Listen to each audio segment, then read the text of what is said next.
So this is the Orville by Gibson. Well, we are going to pull that pickup out, but I just wanted to point out beforehand there's a sort of a hairline crack in that, so it looks like it was put together with super glue or something. So we'll take this out and set it aside. This guitar here is actually going in a back bow. The truss rod is loosened right off and we still got a little bit of a back bow, but not a big deal because this is exactly what you do when you have the frets out. You've got control, and we will make sure that we take care of those inconsistencies in the lay of the neck.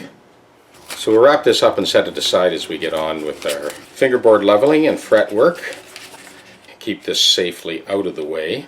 Truss rod's loosened right off. We've got all kinds of rock in there. Once the frets are out, we're going to make sure that we've got load on that truss rod. Then we're going to true that neck up end to end before we put the new frets in. First, we got to get the old frets out.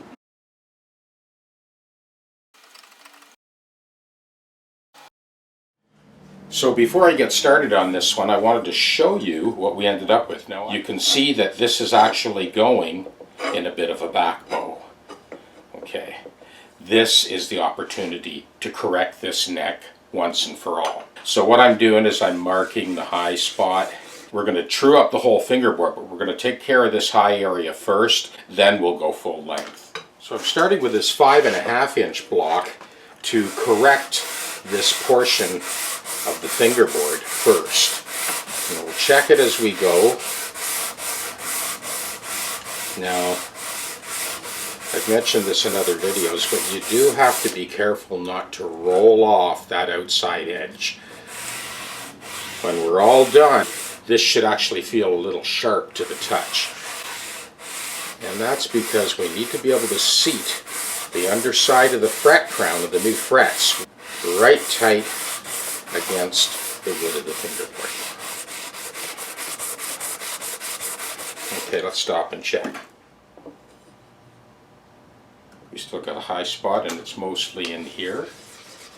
So I'm going to concentrate on that with a shorter scrub block. Yeah, okay. So here's a slightly shorter block, and I'm going to concentrate right on this area here. So we actually have some load in that truss rod. Not a lot, but enough that when we release it, we will get some relief. So we're going to take care of this back bow problem that has been inherent with this guitar since it was made. And when we put the new frets in, you'll have 100% adjustability. Let's try that again. That's just about taken care of it. Now we're going to go to a longer straight edge. 18-inch? No, 11-inch.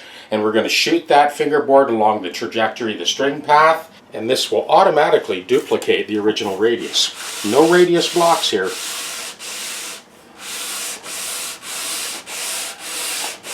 We're almost ready to put those new frets in.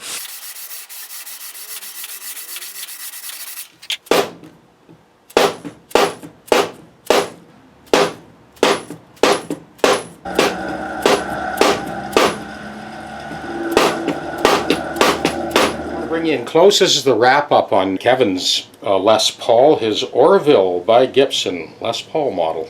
I do have to say, he's got these John Moore pickups. I think he's out of Hamilton. Beautiful pickups. I'm going to plug it in the studio inside so you can really hear the intonation. But I did want to point out, these are 10 to 46 strings concert pitch. You can see that 46, the low E string, actually has a negative value. It actually is cut into the nut a little bit. The A, D, G, and B all extend past the end of the fingerboard, the cantilever, towards that first fret.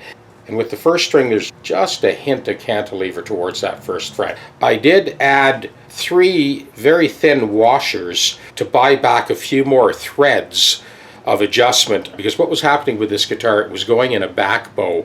Truss rod loosened right off, no strings on it, and it still had a little bit of a back bow. So we did a complete refret, but before we leveled the fingerboard, I put load, and you've seen this in other videos, I've explained this in the classes over and over and over again. Put a little bit of load on that truss rod, and then trued the neck up dead straight along the trajectory of the string path, respecting the original radius of the fingerboard. And now when I back that off, there's just a slight little bit of relief.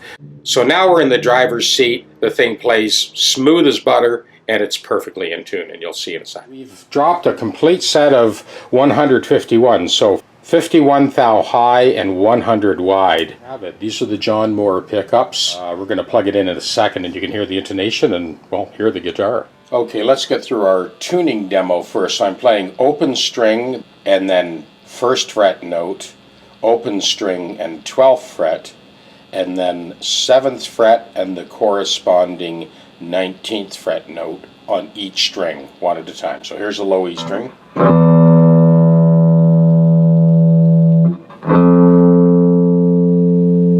Open.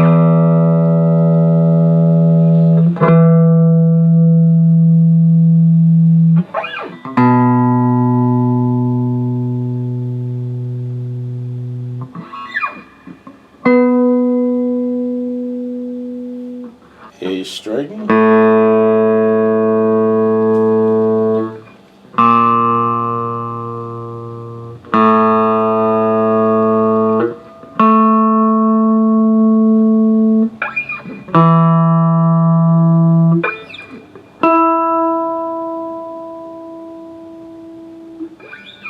D string.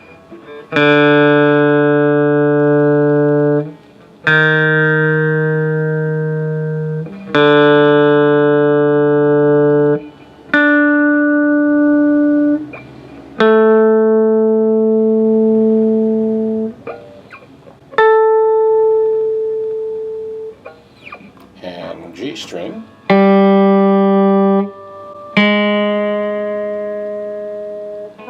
B string.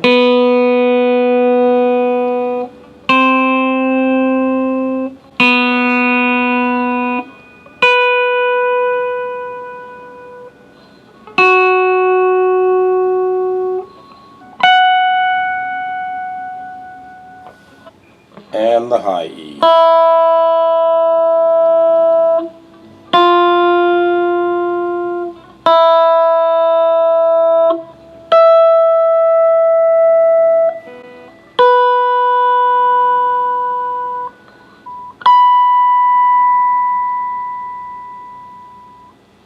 Okay, we'll play a few chords now. This is just kind of a progression in A major.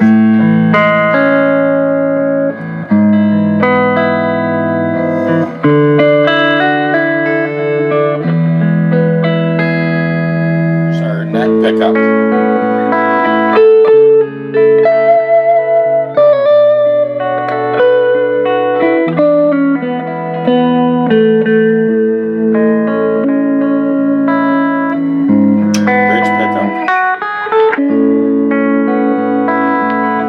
Here's bridge pickup.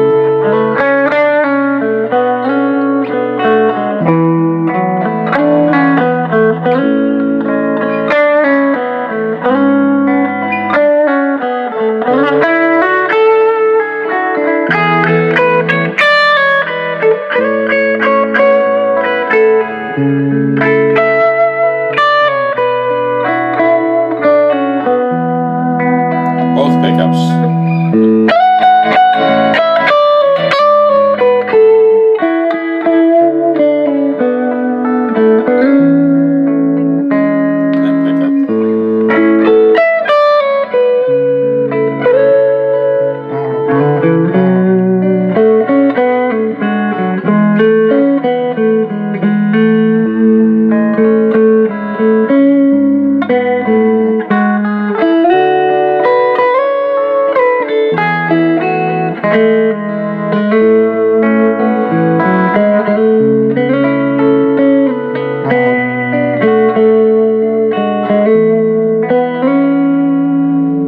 Yeah, I've always used those wide intervals.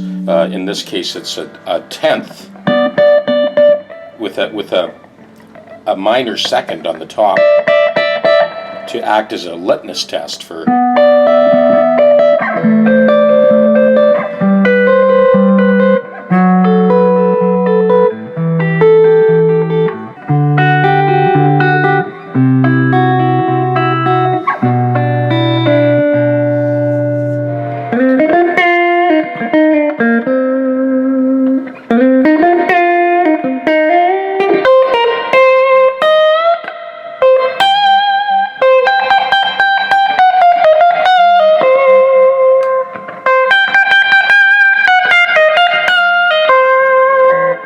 neck pickup.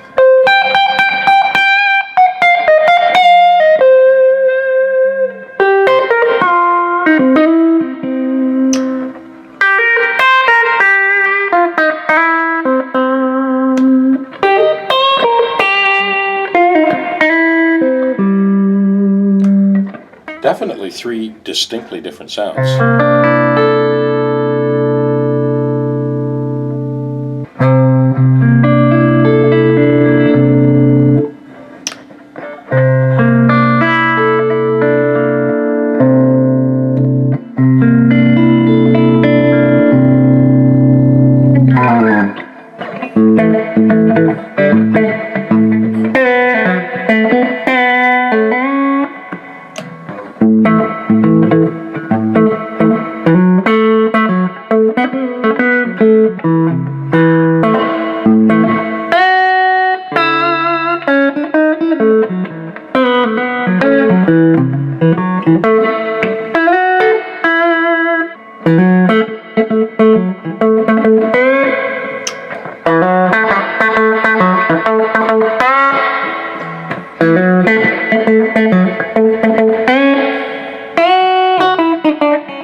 And that's it.